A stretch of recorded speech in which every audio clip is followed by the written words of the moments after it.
आपला जो board एक्झामचा result आहे ना तो डिक्लेअर झाला आहे आणि बहुतांश पालकांना आणि विद्यार्थ्यांना काळजी हीच वाटते की जसं आपल्याला बोर्ड एक्झाममध्ये म्हणावं तितकं पर्सेंटाईल मिळालं नाही, तसंच जर CET एक्झाममध्ये झालं आणि पर्सेंटाईल आपलं कमी आलं तर चांगली कॉलेजेस किंवा टॉप कॉलेजेस मिळणार आहेत की नाही. आता भरपूर विद्यार्थ्यांचे आणि पालकांचे मेसेजेस आणि कॉल्स यासाठी येत आहेत की CET एक्झाम ऑलरेडी मला अवघड गेलेली आहे, बोर्ड एक्झाममध्ये सुद्धा म्हणावं तितका स्कोअर आला नाही आहे, मग चांगलं कॉलेज खरंच मिळणार आहे की नाही. एक गोष्ट सांगू का, आजचा जो व्हिडिओ आहे ना one of the most important video असणार आहे. त्यामुळे जे विद्यार्थी हा व्हिडिओ बघत आहेत ना, हा व्हिडिओ आपल्या पालकांसोबत नक्की शेअर करा.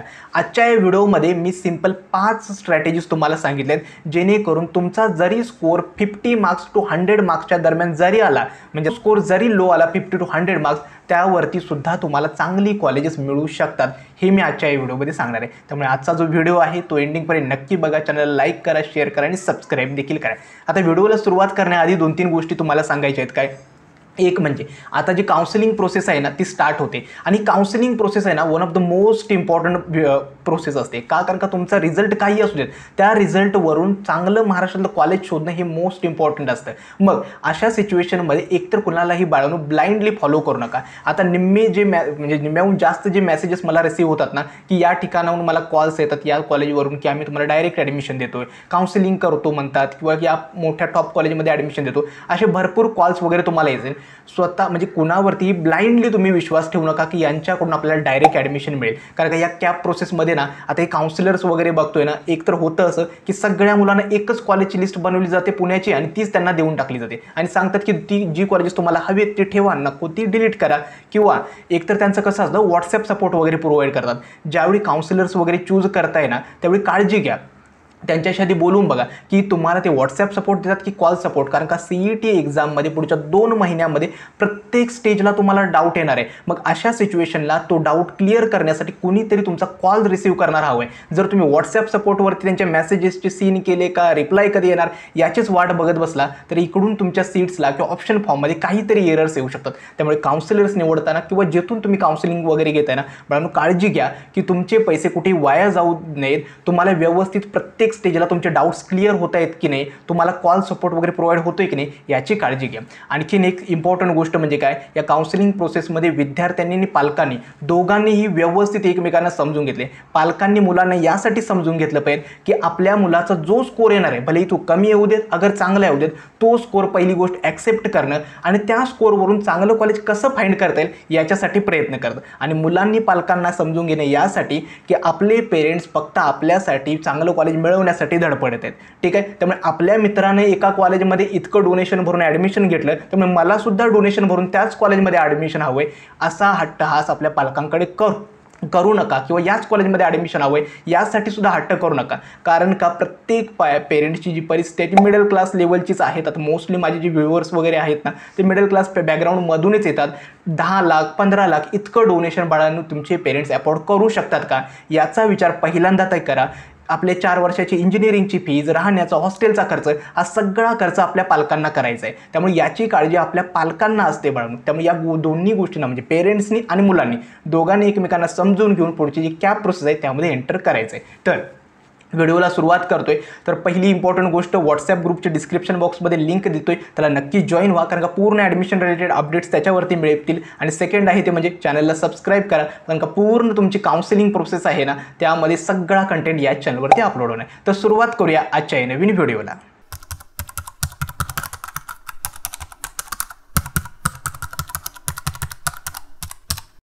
इम्पॉर्टंट गोष्ट मी मागे सुद्धा सांगितले या काउन्सिलिंग प्रोसेसमध्ये ना सगळ्यात इम्पॉर्टंट गोष्ट आहे पेशन्स आणि स्वतःचा कॉलेज रिसर्च. या 2 गोष्टी खूप महत्त्वाच्या आहेत. उगाच घाई गडबडीमध्ये काहीही डिसिजन्स घ्यायचे नाहीत. ठीक आहे, आणि व्यवस्थित कुणालाही ब्लाइंडली वगैरे फॉलो करायचे नाही की बाबा यांनीच ॲडमिशन करून देतो म्हटलं, अशा गोष्टींच्या मागे कुठेही पडायचं नाही. विद्यार्थ्यांना सांगायचं आहे की फक्त आपले पेरेंट्सला विचारूनच डिसिजन्स घ्या, उगाचच कुठेही मागे लागू नका. कारण का आपलं जर भलं कोणी बघत असेल या जगामध्ये तर ते फक्त आपले पेरेंट्स आहेत. बाकी कोण जर जास्तच आपल्या भल्याचा विचार करत असेल ना तर तो त्यांचा फक्त स्वार्थ आहे. ठीक आहे, तर सगळ्यात इम्पॉर्टंट आणि पहिली स्टेज काय आहे ती असणार आहे तुमचे कमी मार्क्स मिळालेत म्हणून पॅनिक कुणीही व्हायचं नाही. मार्क्स मिळालेत, अगर जास्त मार्क्स मिळालेत, अजून तुम्हाला कॉलेज मिळणं हातात बाकी आहे, त्यामुळे कमी मार्क्स मिळाले म्हणून डिप्रेशनमध्ये सुद्धा जायचं नाही आणि चांगले मार्क्स मिळाले म्हणून हुरळून पण जायचं नाही. या कॅप प्रोसेसमध्ये आहे ना सगळ्यात इम्पॉर्टंट आहे तुम्ही तुमचा पेशन्स कसा ठेवताय. भरपूर पालक काय करतील, मुलाला कमी मार्क्स मिळालेत म्हणून डायरेक्टली या कॉलेजमध्ये ॲडमिशन डोनेशन भरून घेऊया किंवा डायरेक्ट या युनिव्हर्सिटीमध्ये ॲडमिशन घेऊन तिथंच तुम्ही फसता. अजून आपली कॅप प्रोसेस बाकी आहे, जो आपला ऑफिशियल लीगल वे आहे ज्याच्या थ्रू तुम्हाला फीज वगैरे कमी बसणार आहे. अशाच वेनं तुम्ही ट्राय करा. कमी मार्क्स मिळाले म्हणून घाबरून जाऊन पॅनिक होऊन कुठल्याही कॉलेजमध्ये प्रोव्हिजनल ॲडमिशन्स किंवा मॅनेजमेंट कोटा हे ट्राय करणं जरा थांबवा. ही होती पहिली स्टेज. आता दुसरी आणि इम्पॉर्टंट गोष्ट काय तर कॅप प्रोसेस थ्रू आपलं ॲडमिशन कन्फर्म करणं. Cap process through admission confirm करणं यासाठी समजा एखाद्या मुलाचा 70 किंवा 60 स्कोर आला आहे, म्हणजे अजून करतो मी 70 मार्क्स त्या विद्यार्थ्याला मिळेल, पर्सेंटाईल त्याचं अराउंड 75 किंवा 80 पर्सेंटाईल मिळाले. आता विद्यार्थ्याला काय वाटलं की पर्सेंटाईल कमी आहे, गेल्या वर्षीचे कट ऑफ चेक केले तर सगळ्या कॉलेजेसचे 90+ पर्सेंटाईल कट ऑफ आहेत. मग अशा सिच्युएशनमध्ये मुलांना डायरेक्टली कॉलेजमध्ये जाऊन प्रोव्हिजनल ॲडमिशन कन्फर्म करण्याऐवजी माझं म्हणणं काय, तुम्ही ॲटलिस्ट कॅप प्रोसेससाठी वेट तरी करा ना. म्हणजेच काय, कॅप प्रोसेसमध्ये आपल्याला 3 राऊंड मिळतात, cap round 1, cap round 2, cap round 3. कोणत्या ना कोणत्या कॅप राऊंडमध्ये थोडाफार कट ऑफ तरी कमी येऊ शकतो. त्यामुळे तिन्ही कॅप राऊंडमध्ये जर ट्राय केलेत तरी चान्सेस तरी आहेत ॲटलिस्ट टॉप कॉलेज नाही भेटणार परंतु आपल्या पर्सेंटला एक बऱ्यापैकी कॉलेज तरी भेटू शकतं. दुसरं असतं म्हणजे काय कॅप राऊंड प्रोसेसमध्ये तर इम्पॉर्टंट काय तर वेगवेगळे कॅटेगरी बेनिफिट्स. आता प्रत्येक विद्यार्थ्याचं काही ना काहीतरी कॅटेगरी असते.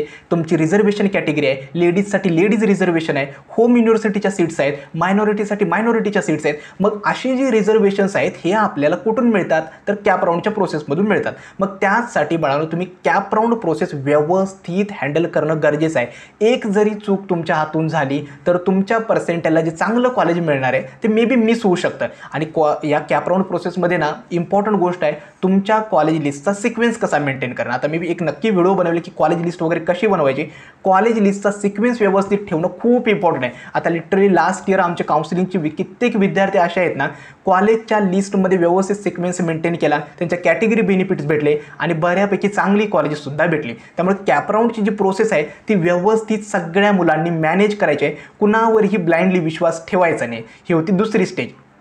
तिसरी आणि इम्पॉर्टंट स्टेज म्हणजे काय की थोडं कॉम्प्रोमाइज करायला तुम्ही तयार राहा. म्हणजे ज्या मुलांचा स्कोर खरंच खूप कमी आला ना त्यांच्यासमोर 2 ऑप्शन्स आहेत. एक तर त्या मुलांनी चांगलं कॉलेज कॉम्प्रोमाइज करायचं किंवा चांगली ब्रँच कॉम्प्रोमाइज करायचे. आता उदाहरणच सांगतो, एखाद्या मुलाला लो स्कोर आला आहे एक तर म्हणजे अराउंड त्याचं पर्सेंटेज 70 किंवा 60 पर्सेंटेज आहे. मग अशा सिच्युएशनमध्ये 60-70 पर्सेंटेजला पुण्यामधल्या चांगल्या कॉलेजमध्ये कम्प्युटर सायन्स किंवा IT किंवा टेक ब्रँचेस तरी मिळणं त्याला कठीण आहे. मग अशा सिच्युएशनला त्याला जर वाटतं की मला पुण्यामध्ये शिकायचं आहे तर त्यानं ब्रँच कॉम्प्रोमाइज करून एका चांगल्या कॉलेजमध्ये तो एंटर करू शकतो, लाईक मेकॅनिकल, इलेक्ट्रिकल, सिव्हिल. मात्र ब्रँच कॉम्प्रोमाइज करताना ही गोष्ट लक्षात ठेवा की एक वेळ तुम्ही बाळांनो कॉलेज कॉम्प्रोमाइज केलं तरी चालेल परंतु ब्रँचला जास्त प्रेफरन्स देणं गरजेचं आहे. कारण का 4 वर्षानंतर ज्यावेळी तुम्ही बाहेर पडणार आहात त्यावेळी तुमच्याकडे असणार आहे हातात असणारे स्किल्स आणि ती ब्रँच. कॉलेजचा टॅग डझंट मॅटर. मी स्वतः PICTमध्ये आहे त्यामुळे सांगतोय तुमच्या हातामध्ये काय स्किल्स आहेत हे सगळं ठरवतो तुमची ब्रँच.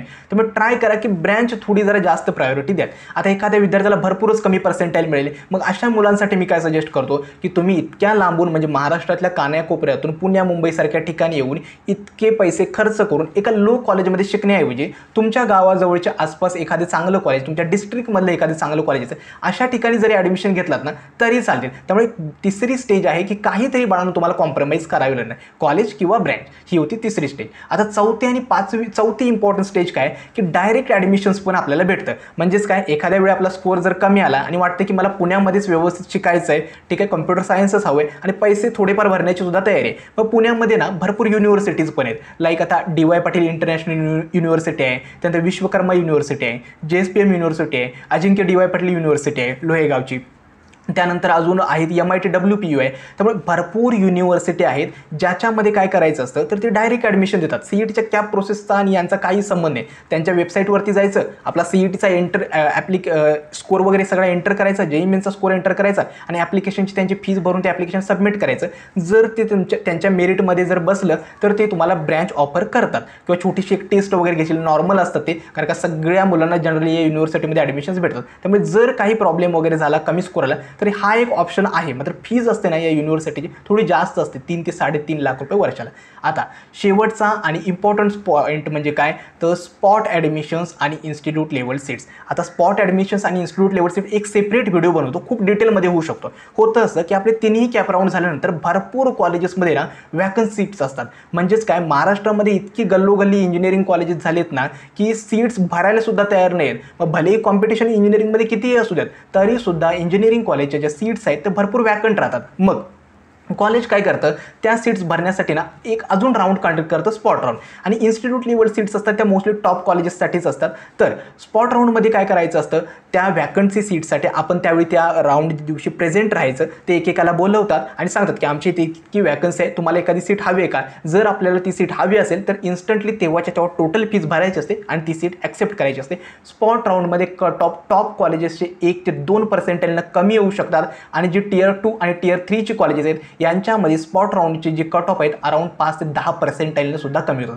आता स्पॉट राऊंड जेन्युअनली घेणं खूप अवघड असतं. कॉलेजेसने ऑलरेडी काय केलं असतं, सीट्स विकून वगैरे टाकले असतात, या गोष्टी राहिल्या बाजूला. परंतु स्पॉट राऊंड आणि इन्स्टिट्यूट लेवल सीट्स हा सुद्धा एक 5th वे आहे चांगलं कॉलेज मिळवण्याचा, कमी मार्क्सवरती. त्यामुळे कमी मार्क्स जरी मिळाले ना, घाबरून जायचं नाही, भरपूर ऑप्शन्स आहेत आपल्याकडे, ठीक आहे. आणि मला आशा आहे की यावर्षी सगळ्या मुलांना कमी मार्क्सवरती चांगलं पर्सेंटाईल मिळणार आहे, कारण का सगळ्या शिफ्ट्स आहेत ना डिफिकल्ट गेलेले आहेत. सगळ्या मुलांचा स्कोर त्याच रेंजमध्ये राहणार आहे, कमी मार्क्सवर चांगलं पर्सेंटाईल मिळू शकतं. आता शेवटची आणि इम्पॉर्टंट अनाउन्समेंट काय आहे, तर आमची जी पर्सनल काउन्सिलिंग बॅचची जी रजिस्ट्रेशन्स आहेत ते आम्ही स्टार्ट केलेत. ज्या मुलांना पर्सनल काउन्सिलिंग बॅचमध्ये इनरोल करायचं आहे, डिस्क्रिप्शन बॉक्समध्ये मी लिंक देतोय, त्यामध्ये नक्की इनरोल करा. आता पर्सनल काउन्सिलिंग आमचीच काय इनरोल करायची किंवा आमची काय वेगळे आहे त्याबद्दल सांगतो. एक म्हणजे काय, पर्सनल काउन्सिलिंगमध्ये सगळ्यात इम्पॉर्टंट फीचर देतोय डाऊट सपोर्ट. पुढचे 2 ते 2.5 महिने तुमचं ॲडमिशन कन्फर्म होईपर्यंत कोणत्याही स्टेजला काही डाऊट असेल, लाईक तुमचं कॅप ॲडमिशनबद्दल असेल, तुमच्या डॉक्युमेंट्सबद्दल असेल, तर डायरेक्टली तुम्ही कॉल्सवरती आमच्याशी बोलू शकता. असं नाही की तुम्ही फक्त व्हॉट्सॲप सपोर्ट घ्या किंवा आम्ही व्हॉट्सॲपवरती तुमचा मेसेज सीन केल्यानंतरच तुम्हाला ज्यावेळी तुम्हाला काही डाऊट्स आहेत डायरेक्टली तुम्ही कॉल्सवरती आम्हाला विचारू शकता, जेणेकरून तुमच्या ॲडमिशन प्रोसेसमध्ये काहीही तुम्हाला प्रॉब्लेम येणार नाही. सेकंड असतं ते म्हणजे काय, तुमचं पर्सेंटाईल, कॅटेगरी, तुम्हाला कॉलेज ब्रँच कुठे हवे, त्यानुसार एक पर्सनल कॉलेजची जी लिस्ट आहे ते आम्ही तुम्हाला बनवून देतो, तीच तुम्हाला ऑप्शन फॉर्ममध्ये भरायची असते. तिसरं इम्पॉर्टंट गोष्ट म्हणजे काय, तर स्टेप वाईज गायडन्स. जशा CETच्या स्टेजेस येतात ना, CAP registration, document verification, option form filling, त्यानुसार प्रत्येक म्हणजे सगळ्या मुलांना आम्ही लाईव्ह सेशन्समध्ये फॉर्म वगैरे कसा भरायचा आहे, मीटिंग्समध्ये सगळं तुम्हाला सांगितलं जातं, जेणेकरून तुम्हाला कुठेही अडचण येणार नाही.